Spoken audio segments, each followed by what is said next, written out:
સુરત મહાનગરપાલિકાના લાંચિયા બાબુઓ ફરી એસીબીના હાથે ઝડપાયા છે.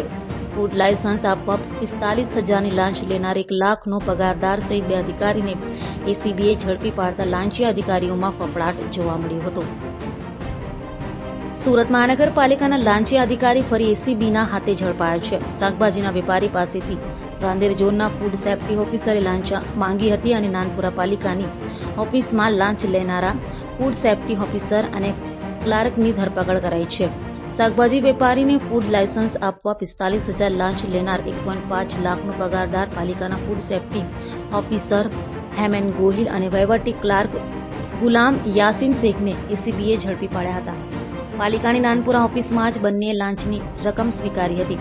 હાલ તો એસીબીએ લાંચિયાઓને ઝડપી પાડતા અન્ય લાંચિયા બાબુઓમાં ફફડાટ વ્યાપી ગયો હતો.